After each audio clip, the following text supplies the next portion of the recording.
어, 성공이나 대박까지는 아니지만 그래도 최소한의 그 흉년을 피해가 가보겠다고 약속의 땅, 하나님의 땅을 뒤로 미뤄두고 모압 지방 땅으로 남편을 따라서 갔던 나오미의 가정은 모압 땅에서 10년이라고 하는 세월을 뻗당기지를 못하고 엘리멜렉 나온 남편 엘리멜렉과 그리고 아들 말론과 기론을 그 모압 땅에 그 시체를 묻고 어찌할 수 없는 인생의 그 절박함 속에서 삶에 더 이상의 희망이 없고 절망의 마지막 끝자락에서라도 포기하지 않는 하나님의 그 사랑, 그 섭리, 그 포기하지 아니하는 그 하나님의 사랑에 따라서 나오미도 인생을 포기하지 않은 채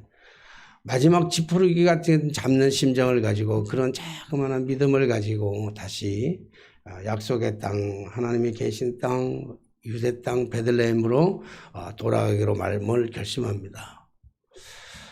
그리고 베들레헴으로 다시 돌아가는 그 와중에 생각난 것이 자신들의 며느리예요. 오르바와 룻 두 며느리랑 생과부들이 되어가지고 이제 다시 유대 땅으로 돌아가는 그 길목에서 생각해 보니까 나오미는 도저히 살 길이 막막한 거예요. 당장 베들레헴으로 돌아간다고 해도 어떻게 살아갈 길이 막막하고, 그리고 이스라엘의 그 법에 따라서 고엘이라고 하는 그 법에 따르면 나 형한테 장가를 갔는데 형이 죽고 아기가 없으면, 그리고 둘째 동생이 들어가서 아이를 낳는 뭐 이런 그 고엘법이 있습니다. 그 전통적으로. 그러나 오늘 성경의 말씀 보니까 나오미는 자기가 형제를 만나가지고 설사 한 남편을 만난다 할지라도 자기가 아기를 낳아서 그 아기가 자라나가지고 너희들의 남편이 되기까지라고 한다고 한다면 이건 불가능한 일이기 때문에 베들레헴으로 다시 돌아간다고 해도 낙이 없으니까 나오미가 오르바랑 그 룻이랑 두 자부에게 너희들이 갈 길을 가라. 너희들은 아직도 젊고 미모가 아름답고 살아갈 수가 많으니까 또한 남편을 만나가지고 모압 땅에 가서 잘 살아야 되지 않겠느냐. 이제 고생이라고 하는 것은 나 혼자만 충분하니까, 나오미 혼자, 나는 마라 같은 인생이 되어버렸으니까 내 기쁨도 사라지고 이제는 소망도 다 없는 상태 속에서 베들레헴으로 돌아가는데 나 한 사람이면 족하니까 너희들은 너희의 갈 길을 다시 모압 땅으로 돌아가서 그래서 새로운 남편을 만나고 그래서 잘 사는 게 좋지 않겠느냐. 그리고 권면합니다. 아주 강권해요. 돌아가라고. 그랬더니 사실 1차 강권을 하는 것이 여기 보면 8절부터 10절까지의 말씀이거든요. 다 돌아가라. 희망이 없으니까 또 돌아가라. 얘기하니까 그 오르바와 이 룻이 포기하지를 않아요. 어떻게 우리가 어머니를 놔두고 우리끼리 잘 살겠다고 가겠습니까? 그럴 수는 없습니다. 사람이 양심이 있는 것이지 남편이 없다고 해서 그렇게 우리끼리 훌훌 어머니 버리고 갈 수는 없습니다. 그렇게 얘기를 해요. 그리고 울면서 안 떨어져요. 그러니까 나오미가 제2차로 설득을 시켜요. 끝까지 설득을 시키는 것이 이제 여기 보면 9절로부터 14절까지 나야 되는 저절히 희망이 없으니까 나와 함께 가면 정말 그 말 그대로 개고생이니까 다시 돌아가라. 그렇게 간곡하게 아주 진실된 마음으로 진정성을 가지고 나오미가 얘기를 합니다.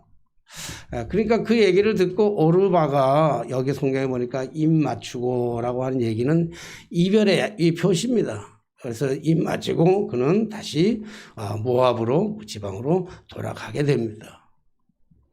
그런데 오늘 성경에 보면 여기 말씀에 보면 14절의 말씀에 보니까 오르바는 그의 시어머니에게 입 맞추되 롯은 그를 나오미를 붙쫓았더라. 그렇게 말씀하고 있습니다.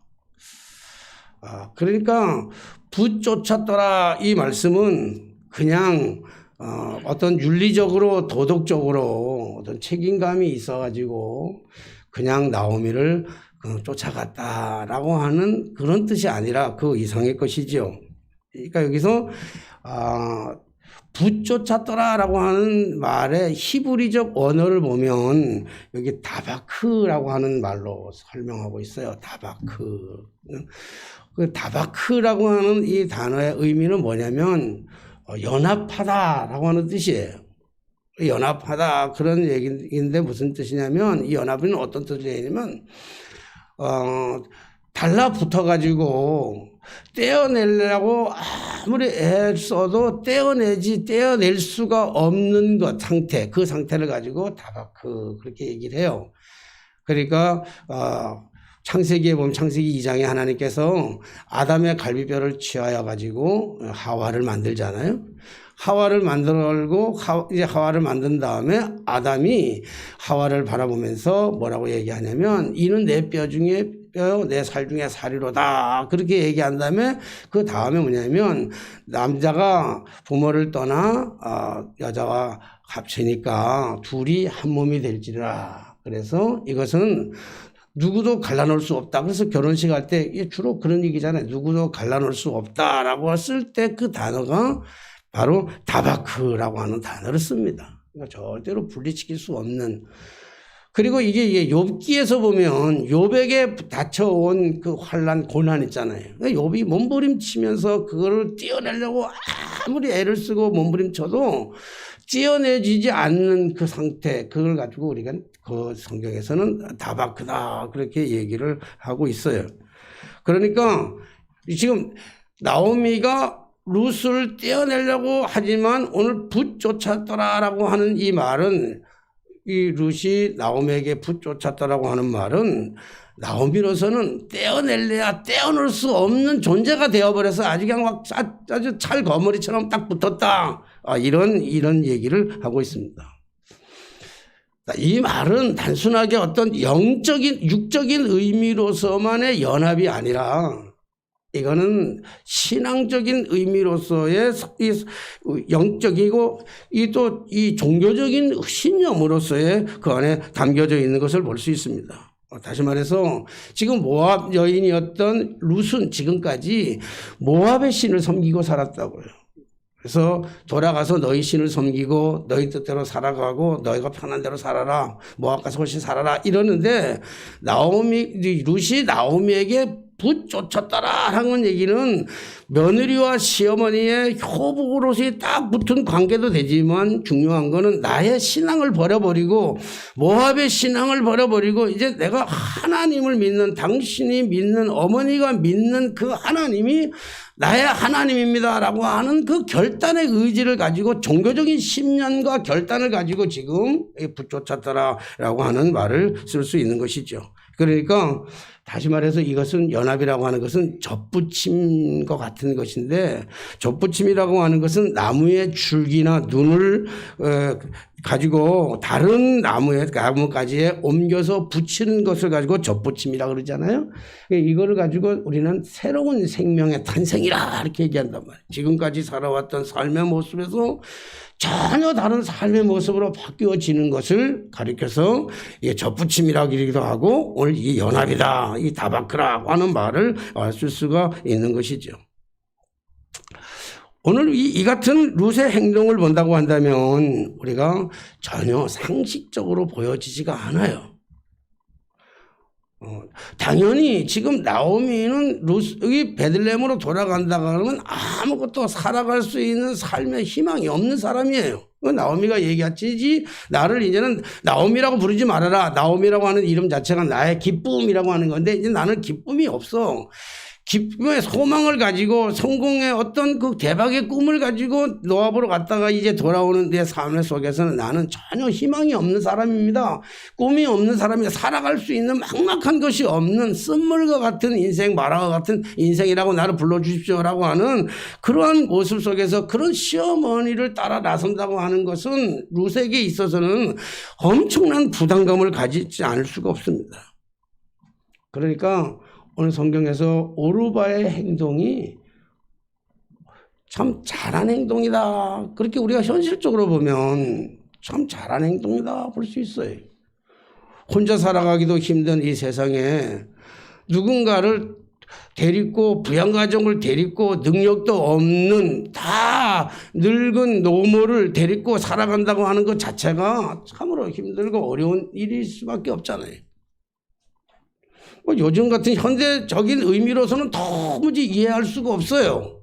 아마 이런 친정 엄마 할지라도 자기를 낳아준 친정 엄마라 할지라도 조금 문제가 있으면 보살필 혐 없으면 양로원에 보내는 거 당연히 너무 쉽게 양로원에 보내는 것들 현상을 본다고 한다면 이런 아무런 힘도 없고 의지할 어떤 기력도 없고 늙은 고목 같은 이런 힘이 없는 그런 그 노모를 자기 혼자 살아가면 얼마든지 새 살림을 꾸려가지고 새롭게 희망적으로 잘 살아갈 수 있음에도 불구하고 그것을 포기하고 늙은 노모와 함께 접붙여서 살아간다고 하는 것은 도무지 있을 수 없는 상식적으로 맞지 않는 말이라고요.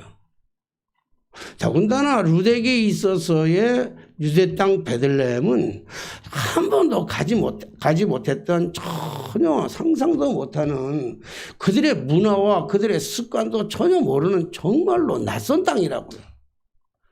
모압 땅에서는 자기가 살아가면 모든 문화가 다 맞는 말이죠. 제가 잘 알고 있는 이름은 밝힐 수 없지만 잘 아는 목사님은 은퇴하고 나서 어디서 살아갈까 생각하다가 좋다고 하는 서울 근교의 좋은 땅들을 다 돌아보고 돈은 그 정도 살 돈이 있으니까 다 돌아보고 집을 다 살아가는데 찾다가 맨 마지막으로 결론을 내렸는 것은 자기가 태어났던 그리고 살았던 고향으로 택했어요. 왜 고향으로 고향 안 간다고 그렇게 얘기하던 사람이 왜 고향으로 택했냐 얘기했더니 고향으로 갈 수밖에 없던 것은 딴 데를 다 가니까 너무 낯설다는 거예요. 홍천이든 양평이든 속초든 강화든 가까운 데 가서 다 춘천이든 행성이든 다 알아봐도 땅도 좋고 공기도 좋고 환경도 다 좋은데 문제는 뭐냐면 전부 낯설다는 거예요. 사람도 낯설고 지역도 낯설고 그래서 살아가는 게 참으로 힘들더라. 그래서 마지막으로 선택하는 것은 가장 안 가려고 했던 그 고향 땅으로 다시 돌아갔는데 돌아가서 사는 모습을 보면서 맨날 카톡에 올라오는 걸 보면요. 너무 행복하다. 너무 좋다. 너무 즐겁다. 왜? 삶의 그 바운다리가 거기였기 때문에 그래요. 아마 저도 마찬가지겠지만 저도 은퇴하고 아마 우리 사람이 별로 동의를 안 해서 그러는데 동의를 해주고 그런다면 제가 살아가는 제일 좋은 곳은 속초일 거예요. 저는 속초 가기 위해서 저 강릉 대관령 언덕에 넘어가가지고 바닷가만 보이면 그냥 가슴이 누가 뭐라 그러지 않아도 차 타고 가다가 그 바다가 속초 그 동해 바다가 쫙 보이면요 가슴이 벌렁벌렁 뛰어요. 그냥 좋아. 왜 좋냐고 묻는데 왜 좋냐고 물으면 대답할 말이 없어. 그냥 내가 태어난 곳이고 내가 자란 곳이고 내가 꿈꾸던 곳이고 내가 바라보던 바다고 그래서 좋은 거지 그거 다를 바가 뭐 있어요. 더더군다나 거기 가면 그래도 고등학교 친구들이 있고 좋잖아요. 그러니까 친구들도 있고 그래서 좋으니까 얼마나 좋아. 근데 오늘 루덱에 있어서의 베들레헴이라고 하는 것은 모압하고 너무 다른 곳이에요.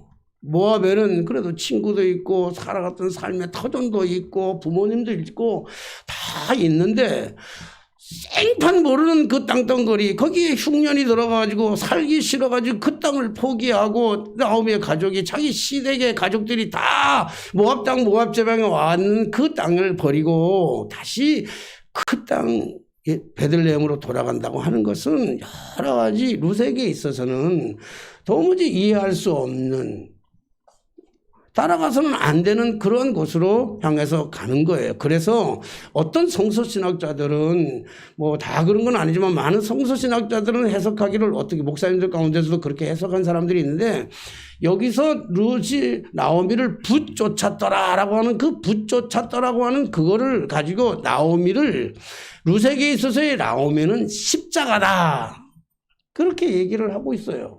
고통 덩어리고 아픔 덩어리고 죽음 덩어리인데 굳이 십자가라고 하는 그 십자가를 짊어지기까지 굳이 따라가야 될 필요가 뭐가 있겠느냐.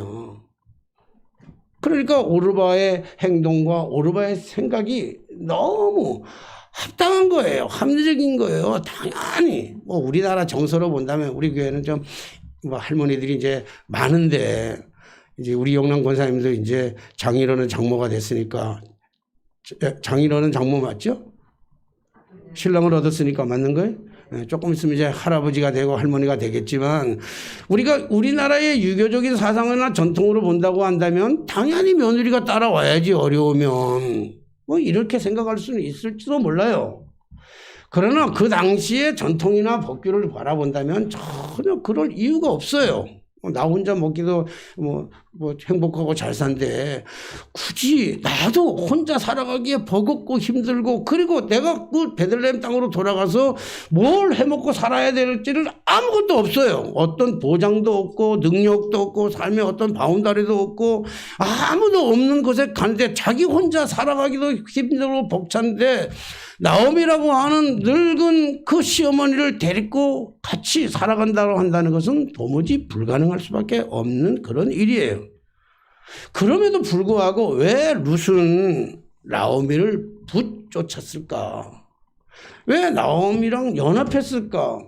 왜 나오미 정말로 짐 같은 어떤 목사님들이 그리고 신학자들이 해석한 것처럼 왜 십자가를 굳이 붙잡고 그렇게 그 헌신을 각오하면서 그렇게 따라갔을까라고 얘기할 수 있습니다. 지금의 나오미는 마치 저 겨울 한겨울 저 들판에 홀로 서 있는 항상하게 메말라 버린 고목과 같은 그런 나무예요. 거기에 불과하다고요. 그러니까 그 나무는 푸르름도 기대할 수가 없어요.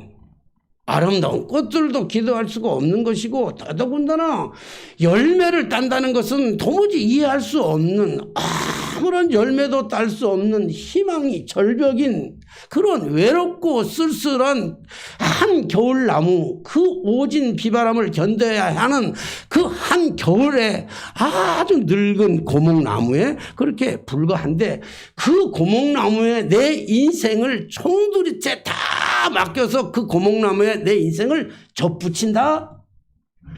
이건 진짜 어려운 일이잖아요. 내 인생을 거기다 다 붙여서 내 인생이 아닌 내 인생의 삶이 아닌 나오미의 인생의 삶을 살아가겠다라고 하는 것은 대단히 힘들고 어려운 결단이 아닐 수가 없습니다. 그럼에도 불구하고 롯이 나오미를 붙쫓았던 것은 참 아이러니하게도 그 나오미 고목나무 속에서 희망을 보았기 때문에 그래요. 나오미는 마지막 그 절망의 그 끝자락 마지막 나락에서 지금 한 가닥의 아주 작고 작은 한 가닥의 믿음을 붙잡고 있잖아요. 하나님이 베들레헴에다가 그 축복하셨던 베들레헴의 백성들을 돌보셨다라고 하는 그 메시지를 듣고 나서 하나님이 베들레헴 백성, 유다 백성들을 절대로 포기하지 않는다라고 하는 그 기대, 그 믿음, 아주 겨자씨만한 조그만 믿음, 건불을 같은 그 조그만 믿음을 붙잡고 다시금 하나님께로 돌아가고자 하는 나오미에게서 하나님에 대한 희망을 본 거예요. 그러니까 희망을 붙잡은 거예요. 희망을. 뿐만 아니라 한없이 울고 있는 절망의 그 나락에서 인생에 더 이상 희망도 없고 슬픔과 좌절 속에서 불안과 두려움 속에서 눈물 짓고 있는 한없이 눈물 흘리고 있는 그 나오미의 눈물을 닦아주고 계시는 그 하나님의 그 따사로운 모습을 오늘 룻이 보았기 때문에 그래요.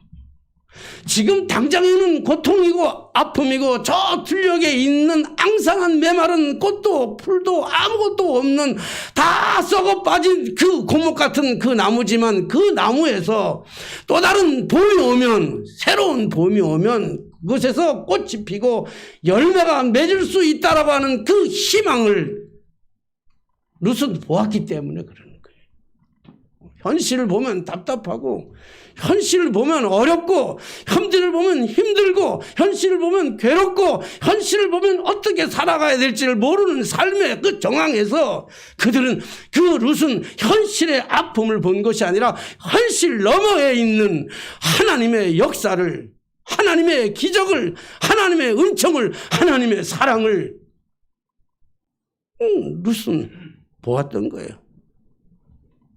이게 믿음인 거예요. 그렇기 때문에 믿음으로 오늘 룻이 믿음으로 십자가를 붙잡았다고 하는 거거든요. 희망을 보았기 때문에. 그래서 십자가는 희망인 거예요. 많은 사람들은 십자가를 절망으로 봅니다. 십자가를 끝이라고 봅니다. 십자가는 죽음의 상징으로 봅니다. 그러나 십자가는 죽음의 상징이 아니라 또 다른 생명이고, 십자가는 생명 그 이후에 부활의 역사를 담고 있는 줄로 믿습니다. 십자가는 단순히 끝이 아니라고요. 우리에게 주신 하나님의 고난은 이 고난으로 끝이 아니라 이 너머에 있는 하나님의 그 엄청난 기적의 역사가 있는 것이죠. 그렇기 때문에 십자가는 끝이 아니고 시작입니다. 죽음이 아니라 생명이고 부활입니다. 십자가는 희망입니다. 죄인들을 위한 희망, 하나님의 그 희망이 바로 십자가입니다. 눈앞에 보이는 것은 고통이고 아픔이고 짐이고 무거움이고 견딜 수 없는 시련이고 두려움이지만, 그러나 그것을 통해서 이루시려고 하는 하나님의 어마어마한 기적, 나오미 시어머니의 한없는 눈물을 닦아주고 계시는 그 하나님의 그 희망을 룻이 보았기 때문에 룻은 나오미를 포기할 수 없고, 하나님을 포기할 수 없고, 하나님의 백성을 포기할 수 없기 때문에 그는 자기가 살아갈 삶의 그 일터를 향해서 궁리하며 떠나간 사람이 아니라 끝까지 그 고난의 현장에서 나오미를 붙잡을 수 있었던 것이죠. 사랑하신 성도 여러분, 오늘 우리의 삶의 모습을 냉정하게 돌아보고 펼쳐보면, 뭐 우리 스스로 다 화장도 하고 뭐 이발도 하고 다 해가지고 뭐 옷 중에 주일날 온다니까 그래도 집에서 제일 좋은 옷들을 꺼내서 입고 와서 앉아 있어서 말 안 하고 그냥 가만히 있으면 다 괜찮아 보여요. 다 행복해 보이고 즐겁게 보이고, 슬픔은 말 안 하고 다 감춰두고 그냥 좋은 것만 다 얘기하니까 다 좋은 것 같이 보이지만, 사실 우리의 삶의 언저리 속에서 옆구리 쿡 치고 들어가서 노크도 없이 옆구리 쿡 치고 들어가서 그 집에 들어가 보면 아픔이 있고 고통도 있는 거예요. 제가 옛날에 종교교회에 있을 때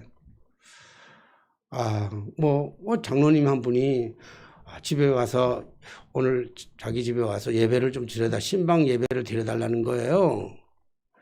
그래서 아무 이유 없이 목사가 그래도 교인들 집에는 이유 없이 신방 가는 건 당연한 거지만 오라 그러면, 그래도 갑자기 오라 그러면 뭔가 그 집에 뭐가 있잖아요. 대소사가 있을 거 아니에요. 뭔가 의미가 있잖아요. 생일이라든지 의미가 있어가지고. 그 집이 참 부잣집이고 잘 사는 집이고 행복해 보이고 참 위트도 있는 분이고, 그래서 너무 굉장히 그럼 오라 그러니까 몇 번 물어봤어요. 장로님 무슨 일이에요? 무슨 있어요? 그랬더니 아니 그냥 집에 신방 오는데 무슨 이유가 있어요? 오나요? 오세요? 그러더라고요. 그래서 이제 그런가 보다 하고 생일이면 생일 선물이라도 하나 사가고 이래야 되는데 워낙 부잣집이니까 뭘 사가야 될지도 모르겠고 고민하고 이제 신방을 갔어요. 신방을 가가지고 이제 예배를 딱 예배상이 있어서 예배를 딱 시작하려고 하니까 얘기하는 거예요. 사실 오늘 목사님을 부른 이유는 오늘 우리 딸이 죽은 지 1년 된 날입니다. 작년에 삼풍 백화점 무너질 때 그 속에서 함께 죽은 애가 우리 딸입니다. 그러면서 한없이 우는 거야. 나는 그분 눈에서 흘리는 눈물을 처음 봤어. 딸을 잃고도 누구에게도 기색하지 않았어요. 한 번도. 그래서 교회 오면 많은 사람들에게 웃음을 주고 기쁨을 주었던 분이에요. 그분 안에 그런 아픔이 있다는 사실을 한 번도 기억해 본 적이 없어요. 근데 그런 아픔이 있는 거예요. 여러분, 그 아픔을 무엇으로 비교할 수 있겠어요? 우리가 살아가는 삶의 현장 속에서 나는 아니, 다른 사람들이 보면 나만 아픈 것 같지만 모든 사람들이 다 아파요. 다 힘들어요. 우리의 삶의 자체만을 본다고 하면 전혀 희망이 없는 거예요. 나 한 사람으로 본다면 도무지 희망이 없는 거예요. 보이는 건 고통뿐이고 보이는 건 아픔뿐이에요. 그렇기 때문에 우리가 현실을 살아가는 이 현실이 두렵고 불안한 거예요. 누구에게나 다 불안하고 힘든 거예요. 그러나 하지만 지금의 삶을 보지 말고 지금의 삶 그 건너편에 있는 그 하나님의 역사를 볼 수 있는 눈, 그 눈이 있다면 십자가는 죽음이 아니라 십자가는 끝이 아니라 십자가는 생명이고 십자가는 부활이라고 하는 사실인 거죠. 오늘 우리의 삶의 모습이 그런 거죠. 다 힘들어요. 안 힘든 사람이 어디 있겠어요. 저는 지난 한 주간 동안 진짜 내 인생에 처음으로 목회 시작한 처음으로 내 인생에 진지하게 고민했어요. 정말 내가 목회를 해야 되나 앞으로. 5년밖에 안 남았는데 그냥 멋지게 은퇴해버릴까? 진짜 고민되더라고요. 진짜 고민했어요. 우리의 모두에게 다 이런 아픔이 있어요. 아픔이 없는 사람이 어디 있겠어요. 그런데 오늘 우리가 진짜로 십자가를 붙잡는 것은 십자가의 너머에 있는 부활이 있기 때문에 그 부활의 그 사랑, 그 믿음이 있는 사람만이 다바크 할 수 있다는 거예요. 다바크. 오늘 설교 제목을 그래서 다바크라고 그랬는데 다바크가 무슨 뜻인지는 모를 것 같아가지고 십자가는 희망입니다. 그렇게 얘기한 거예요. 다바크. 오늘 고난을 붙잡을 수 있는 것, 고통을 붙잡을 수 있는 것, 아픔을 붙잡을 수 있는 것, 그래서 아픔과 연합하는 것. 요즘 이게 암이 참 많잖아요. 그 암이 참 많은데 이제 수술에 의사들의 능력도 많아가지고 이제 수술도 이제 많이 좋아져서 많이 회복하기도 한다 그러는데 이게 저는 암이 있어서가 아니라 아무래도 주변에 암 있는 사람들이 많다 보니까 또 뭐 상담도 해야 되고 신방도 해야 되고 뭐 이러는데. 그러다 보니까 이제 암에 대해서 이제 얘기하는 그 동호회, 암 가지고 있는 동호회라 그럽니까? 뭐라 그래? 암 회원들끼리 이렇게 막 모여가지고 막 얘기하고 하는 거, 이해는 됐죠? 그냥 꼭 말은 잘 몰라도 뭐 그런 거 이해는 됐죠? 그런 사람들의 모임에서 이제 글들이 있는 거 이제 그런 것도 좀 막 읽어봤는데 그 암을 하기 위해서 어떤 사람들은 뭐 시골로 내려가기도 하고 그리고 어떤 사람들은 뭐 방사능을 하기도 하고 그러는데 치료하는 입장이라든지 이 암을 대하는 입장에서 가장 많이 공감을 주고 가장 많이 효과를 주는 건 뭐냐면 암을 부정하지 말라는 거예요. 내 몸에 있는 암을 부정하지 말고 그 암을 사랑하라는 거예요. 암과 다바크하라는 거예요. 연합하라는 거예요. 그래서 그 암을 사랑하래요. 암 자체를 사랑하래. 그러니까 암을 사랑하게 되면 두렵지 않다는 거예요. 염려가 없다는 거예요. 걱정이 없다는 거예요. 암이라고 하는 죽음의 그늘이 우리를 그렇게 힘들한다 할지라도 거기에 사람 내가 경험해서 안 경험해서 나냐 모르는데 그 사람들이 그래요. 암을 진짜로 사랑하고 어쩔 수 없이 떨어질 수가 없는 이 암을 내가 다바크해가지고 그래서 그 암을 사랑해서 살아가다 보면 어느 날 없어진대요. 할렐루야. 그걸 보면서 그렇구나. 우리의 삶의 인생에 찾아오는 욥에게 찾아왔던 그 어마어마한 떼어내고 싶어도 떼어낼 수 없는 그 고난의 그 연속. 재물에 나가 없어지는 것, 자식이 죽는 것, 그리고 자기의 몸에 붙어 있는 그 종기가 그 잿더미에 앉아가지고 기아장으로 벅벅 끓고도 떨어지지 않는 그 고난을 거부하고 끊임없이 버리면 고통이지만, 그럼에도 불구하고 그걸 끌어안고 하나님이 주신 것이라고 하는 그 사명을 끌어안고 그것을 사랑하고 오히려 그것을 보듬어주고 그것에게 희망을 가지면 어느 순간에 없어진대요. 사랑하신 여러분, 내 못에 태인 십자가 누구에게는 없겠냐고요.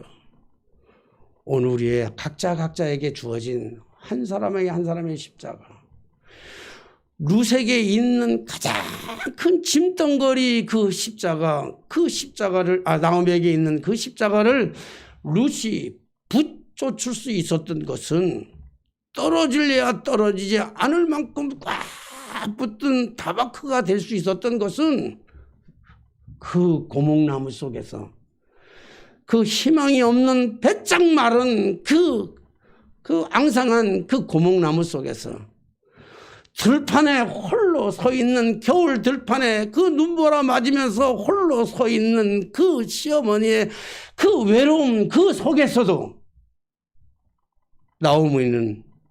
룻은 나오미의 안에 있는 하나님의 희망을 볼 수 있었기 때문인 줄로 믿습니다.